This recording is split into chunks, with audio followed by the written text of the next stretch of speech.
नमस्कार। आकाशवाणी से प्रस्तुत है समाचार प्रभात।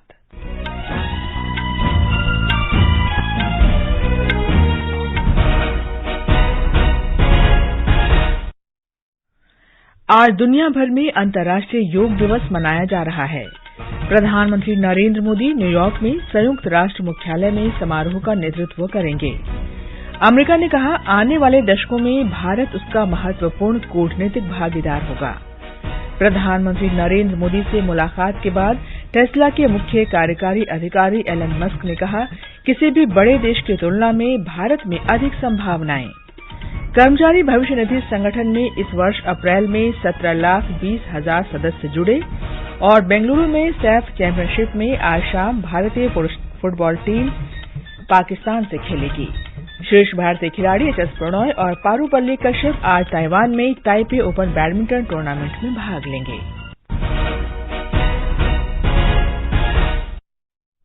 समाचार प्रभात के साथ मैं कनकलता। आज देश विदेश में अंतर्राष्ट्रीय योग दिवस मनाया जा रहा है। इस वर्ष का विषय है वसुधैव कुटुंबकम के लिए योग। प्रधानमंत्री नरेंद्र मोदी आज संयुक्त राष्ट्र मुख्यालय में 9वें अंतर्राष्ट्रीय योग दिवस समारोह का नेतृत्व करेंगे। ब्यौरा हमारे संवाददाता से। इस वर्ष अंतर्राष्ट्रीय योग दिवस पर ओशन रिंग ऑफ योग जैसी अनूठी विशेषता देखने को मिल रही है, जहां भारतीय नौसेना और मर्चेंट जहाज विभिन्न महासागरों में मित्र देशों के बंदरगाहों और जहाजों पर सामान्य योग प्रोटोकॉल का आयोजन कर रहे हैं। आर्कटिक से अंटार्कटिका तक योग इस वर्ष योग दिवस की एक अन्य विशेषता है, जहां संयुक्त राष्ट्र के सदस्य देशों के अतिरिक्त प्राइम मेरिडियन लाइन में और उसके आसपास आने वाले देशों में सामान्य योग प्रोटोकॉल आयोजित किया जा रहा है। उत्तरी ध्रुव और दक्षिणी ध्रुव क्षेत्रों पर भी योग देखने को मिल रहा है। आर्कटिक में भारतीय अनुसंधान बेस हिमाद्री तथा अंटार्कटिका में भारतीय अनुसंधान बेस भारती में योग आयोजित किया जा रहा है। योग भारतमाला के तहत आईटीबीपी, बीएसएफ, बीआरओ के साथ भारतीय सशस्त्र बल एकजुट रूप से योग प्रदर्शन की एक श्रृंखला बना रहा है। योग सागरमाला भारत तट रेखा के पास योग का साक्षी बना। आईएनएस विक्रांत के फ्लाइट डेक पर भी योग प्रदर्शन किया गया। अनुपम मिश्र, आकाशवाणी समाचार, दिल्ली। प्रधानमंत्री नरेंद्र मोदी ने अंतर्राष्ट्रीय योग दिवस पर लोगों को बधाई दी है। एक वीडियो संदेश में श्री मोदी ने बताया कि वे आज शाम 5:30 बजे संयुक्त राष्ट्र मुख्यालय में योग दिवस समारोह में शामिल होंगे। उन्होंने कहा कि योग दिवस पर 180 देशों का मिलकर ये दिवस मनाना ऐतिहासिक है। प्रधानमंत्री ने कहा कि योग एक स्वस्थ और शक्तिशाली समाज बनाता है, जहां सामूहिक ऊर्जा कहीं अधिक होती है। उन्होंने कहा कि नियमित योग करने वालों को स्वस्थ शक्ति और ताकत प्राप्त होती है। श्री मोदी ने कहा कि वसुधैव कुटुंबकम की भावना का ध्यान रखते हुए इस वर्ष G20 शिखर सम्मेलन का विषय एक पृथ्वी, एक परिवार और एक भविष्य रखा गया है। प्रधानमंत्री ने योग के ओशन रिंग के विचार पर प्रकाश डाला, जो योग दिवस को और भी विशेष बनाता है। श्री मोदी ने कहा कि ये योग के विचार और समुद्र के विस्तार के बीच पारस्परिक संबंध पर आधारित है।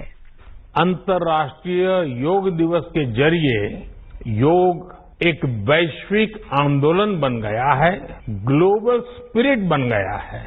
साथियों, इस साल योग दिवस के कार्यक्रमों को ओशन रिंग ऑफ योगा इसने और विशेष बना दिया है। ओशन रिंग ऑफ योगा, इसका आइडिया योग के विचार और समुद्र के विस्तार के पारस्परिक संबंध पर आधारित है। प्रधानमंत्री ने जल स्रोतों का उपयोग कर सेना के जवानों द्वारा बनाई गई योग भारतमाला और योग सागरमाला पर भी प्रकाश डाला। श्री मोदी ने कहा कि भारत के आर्कटिक से लेकर अंटार्कटिका तक के 2 रिसर्च बेस भी योग से जुड़े हुए हैं। देश में अंतर्राष्ट्रीय योग दिवस पर मुख्य समारोह उपराष्ट्रपति जगदीप धनखड़ के नेतृत्व में मध्य प्रदेश के जबलपुर में आयोजित किया जा रहा है। कार्यक्रम को संबोधित करते हुए उपराष्ट्रपति ने कहा कि हजारों सालों से योग हमारी संस्कृति का एक हिस्सा रहा है। श्री धनखड़ ने कहा कि संपूर्ण मानवता के कल्याण के लिए योग जरूरी है। इस वर्ष अंतर्राष्ट्रीय योग दिवस की थीम अत्यंत महत्वपूर्ण है और भारतीय सांस्कृतिक विचार का जो जबरदस्त गहराई है उसको दर्शाती है। थीम है वसुधैव कुटुंबकम के लिए योग, जो कि हमारी साझा आकांक्षाओं का अर्थात one earth, one family, one future का प्रतीक है। और जब विश्व में भारत एक ख्याति प्राप्त कर रहा है G20 के अध्यक्षता के माध्यम से, G20 की थीम भी यही है। रक्षा मंत्री राजनाथ सिंह और नौसेना प्रमुख एडमिरल आर हरिकुमार ने आज अंतर्राष्ट्रीय योग दिवस पर कोचिन शिपयार्ड में स्वदेशी विमान वाहक पोत INS विक्रांत पर योगाभ्यास किया। अनेक महिलाओं सहित करीब 700 नौसेना कर्मियों ने इस कार्यक्रम में हिस्सा लिया। रक्षा मंत्री ने इस मौके पर योग प्रशिक्षकों को सम्मानित किया। अंतर्राष्ट्रीय योग दिवस के अवसर पर आज राजधानी के अलग अलग हिस्सों में योग शिविरों के लिए विशेष इंतजाम किए गए हैं। दिल्ली वासियों के लिए कनॉट प्लेस के सेंट्रल पार्क में नई दिल्ली नगरपालिका परिषद NDMC की ओर से विशाल योग शिविर का आयोजन किया गया है। ये समाचार आकाशवाणी से प्रसारित किए जा रहे हैं। समय है अभी, देर न हो जाए कहीं। पैन धारक कृपया ध्यान दें, यदि आपने अब तक अपने पैन को अपने आधार से लिंक नहीं किया है तो ये आखिरी मौका है। आप अपने पैन को अपने आधार से 30 जून 2023 तक 1000 रुपए की लेट फीस देकर लिंक करवा सकते हैं। पैन को आधार से लिंक करने के लिए www.incometax.gov.in पर जाएं। क्विक लिंक सेक्शन में लिंक आधार पर क्लिक करें और निर्देशों का पालन करें। ऐसा न करने पर आपका पैन इनऑपरेटिव हो जाएगा। पैन इनऑपरेटिव होने पर पेंडिंग रिफंड्स तथा उन पर इंटरेस्ट प्रोसेस नहीं होंगे। TDS और TCS ऊंचे रेट पर काटे जाएंगे। ध्यान रहे, किसी भी पैन धारक के पास एक से अधिक पैन होने पर 10,000 रुपए की पेनल्टी लगाई जा सकती है। डिडक्टीज के पैन आधार लिंकिंग स्टेटस को डिडक्टर्स संबंधित वेबसाइट पर जाकर चेक कर सकते हैं। याद रखें, सभी पैन धारकों के लिए 30 जून 2023 तक अपने पैन को आधार से लिंक करना अनिवार्य है। प्रत्येक आय करदाता एक राष्ट्र निर्माता। समाचार प्रभात में आपका फिर स्वागत है। भारत आने वाले दशकों में अमेरिका के लिए एक महत्वपूर्ण कूटनीतिक साझेदार होगा। व्हाइट हाउस ने कहा कि प्रधानमंत्री नरेंद्र मोदी की अमेरिका यात्रा दोनों देशों के बीच गहरे और निकटतम साझेदारी को मजबूत बनाएगी। श्री मोदी राष्ट्रपति जो बाइडेन और अमेरिका की पहली महिला जिल बाइडेन के निमंत्रण पर 21 से 24 जून तक अमेरिका के दौरे पर हैं।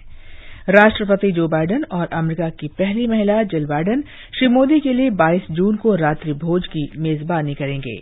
इस दौरे में 22 जून को प्रधानमंत्री नरेंद्र मोदी अमेरिकी कांग्रेस के संयुक्त सत्र को संबोधित भी करेंगे। श्री मोदी ने अपने प्रस्थान वक्तव्य में कहा कि राष्ट्रपति बाइडेन और अमेरिका की पहली महिला जिल बाइडेन के विशेष निमंत्रण पर अमेरिका का यह दौरा दोनों लोकतंत्रों की साझेदारी की शक्ति और उत्साह को दिखाता है। राष्ट्रीय रणनीतिक संपर्कों की सुरक्षा परिषद के समन्वयक NSCC जॉन किर्बी ने कल एक संवाददाता सम्मेलन में कहा कि आने वाले दशकों में भारत अमेरिका के लिए एक महत्वपूर्ण कूटनीतिक साझेदार होगा। प्रधानमंत्री अमेरिका और मिस्र की 5 दिन की यात्रा के पहले चरण में कल रात न्यूयॉर्क पहुंचे।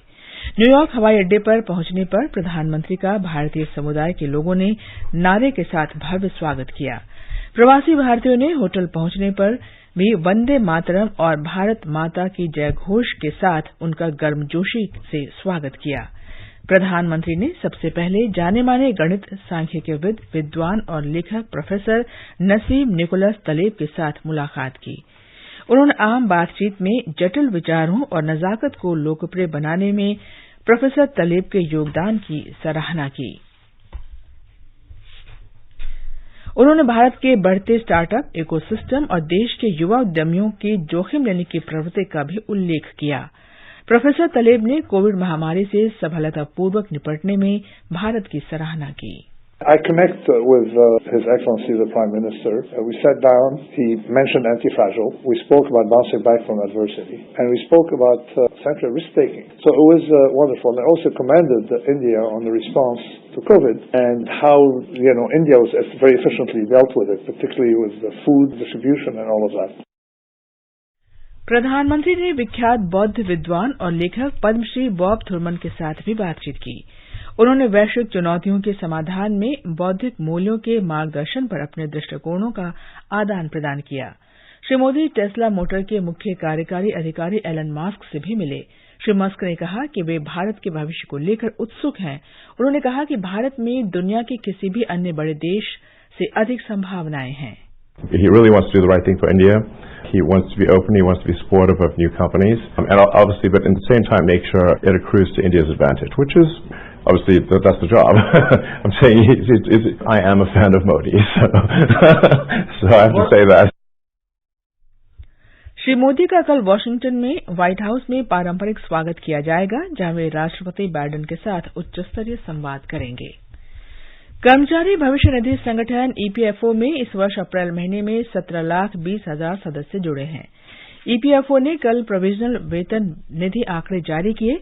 नए जुड़ने वाले सदस्यों में 18 से 25 आयु वर्ग के लोगों की संख्या 54.15% है। इसमें अधिकतर सदस्य देश के संगठित क्षेत्र के हैं।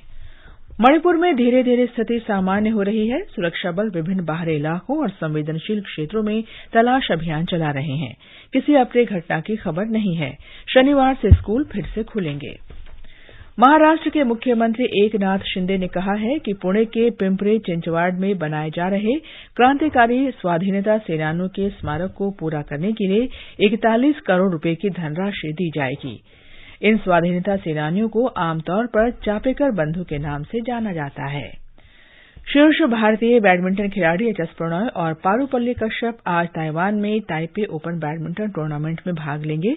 विश्व के नंबर 9 और Malaysia masters champion Prannoy Taipei के लिन यू सियन से, जबकि राष्ट्रमंडल खेलों के पूर्व चैंपियन पारुपल्ली कश्यप जर्मनी के सैमुअल हिसियाओ से भिड़ेंगे। सैफ चैंपियनशिप 2023 आज से बेंगलुरु में शुरू हो रही है, जिसमें भारतीय पुरुष फुटबॉल टीम और पाकिस्तान की टीम आमने सामने होंगी। ये मैच शाम 7:30 बजे से शुरू होगा। सैफ चैंपियनशिप के 14वें सत्र में कुल 8 टीमें हिस्सा ले रही हैं, जिन्हें 2 ग्रुप में बांटा गया है। ये समाचार हमारी वेबसाइट newsonair.gov.in/hindi पर भी उपलब्ध हैं।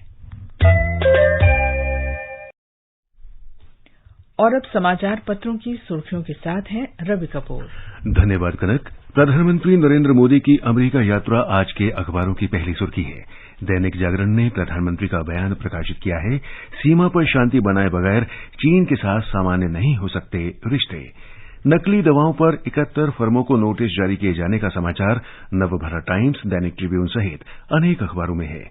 राष्ट्रीय सहारा की टिप्पणी है, नकली दवा बनाने वालों का होगा इलाज। 18 कंपनियों को बंद करने का आदेश, 71 को नोटिस जारी।